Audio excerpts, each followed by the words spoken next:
Hey friends, welcome back to the channel. It's time for my week 18 update on Mounjaro, also known as Tirzepatide. And I've been on the 6.375 milligram dose with the NAD plus and the B12 added to it. I just took my second dose today. So this week had some ups and downs, and I'll walk you through my weight, blood sugar, meals, side effects, and more. Briefly, my blood sugar is up, my weight is stable, and I'm craving seed butter on rice cakes way more than I should. So let's dive in. Starting with weight, I maintained this week at 237.9 pounds, so no loss this week, but also no gain. And honestly, that's a win after the previous weeks of small increases in weight. And my blood sugar, that's not as pretty. My fasting glucose jumped from 134 to 154. That's a big jump in fasting glucose. And my CGM 7-day average crept up from 142 to 146. So that's not a huge bump up, but it's still an increase in my average blood sugar. Still, I had no side effects to speak of, and energy-wise, I'm feeling solid. No mood crashes, no crashes in general, except the occasional craving more. But we'll talk about that in a minute. Side effects, barely any. The only weird moment was slightly nauseated when I bent over after I ate lunch, and thanks to delayed stomach emptying, but that's to be expected. So no constipation, no fatigue, no headaches, no other symptoms. So as far as adjustments, the dose did drop. Last week I took my first dose of the lower dose, and it is clear from a blood sugar spike this week that less medicine equals less efficiency, or less efficacy, which is to be expected. I think it's interesting that 2 weeks after the drop in dose that my blood sugars are still on the rise, even though my diet has been pretty much the same for the last 2 weeks. So that tells me that the medication stays in my system longer than a week, which is a good thing. So let's talk food. I've been meeting my protein and my hydration goals daily, but cravings, I have had a few days of full-on willpower battles. I mean, just really, really hard to control. The main culprit, seed butter and rice cakes. I just keep reaching for them after dinner, even though I know I shouldn't. And so I've decided that once the rice cakes are gone, they're gone. No refills. So why keep temptation in the house? I'm not that brave.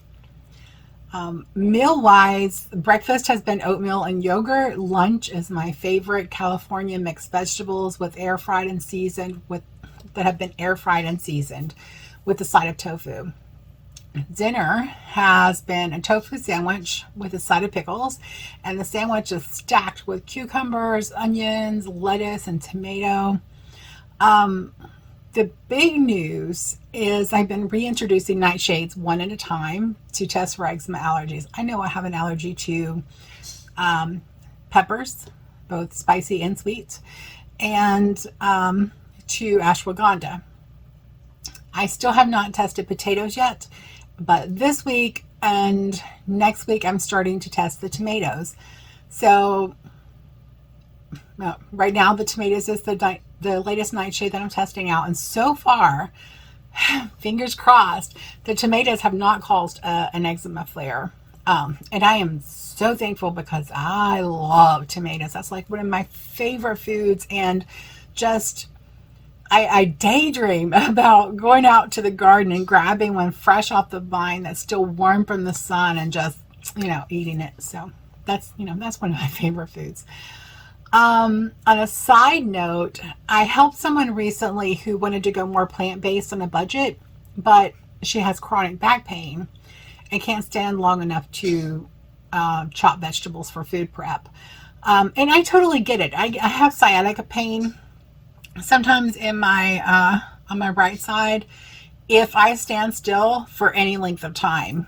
Like, I can walk all day long and it not hurt, but standing still or walking slow, because I used to get it with when I would take Todd's mom grocery shopping. So really slow walking and standing still causes the sciatic nerve to just fire, and it's no joke.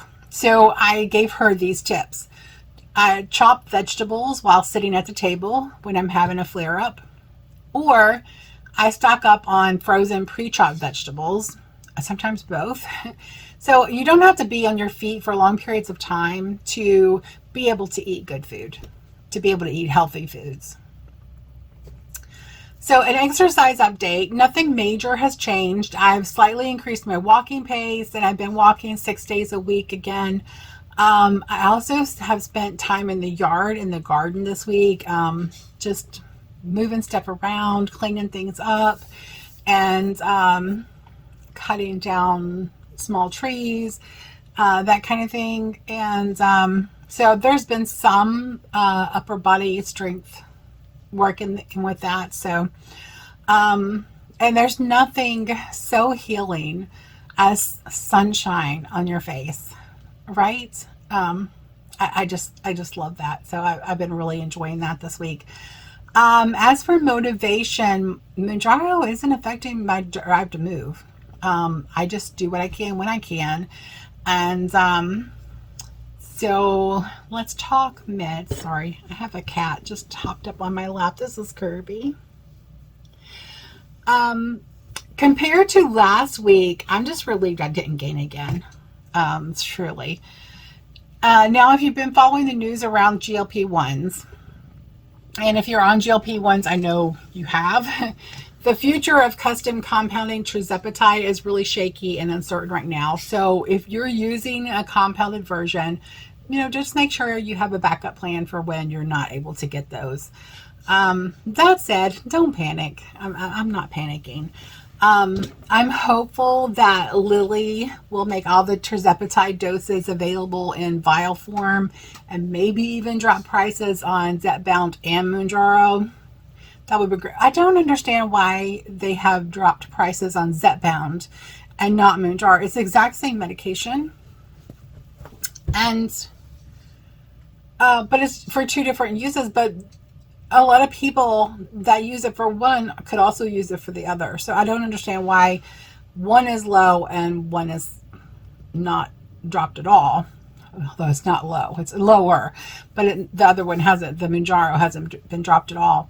So fingers crossed for better insurance coverage too, but I'm not holding my breath for that just yet. What is keeping me going? Honestly, my why. I remind myself daily that I'm not just dieting, I'm building a lifestyle that I actually want to live. So if you're out there struggling, hang in there. Small changes done consistently can move mountains. Prioritize self-care, drink water, breathe deep, and don't beat yourself up if the scale doesn't budge, because we're in this for the long haul. So to wrap it up, this week was steady with no weight gain, but blood sugar definitely needs some attention. And I have an appointment with my doctor next month. I'm going to talk to him again about maybe getting put back on metformin again. So that's in the future. But, I'm still learning, and I'm still adapting, and I'm still pressing forward. So, quitting is not an option. So if you're on this journey too, comment below with your updates or questions. I love hearing from other people about their progress. Don't forget to like this video, hit subscribe, and share it with someone who might need encouragement today. See you next week. Stronger, wiser, and with fewer rice cakes in the pantry. Bye for now.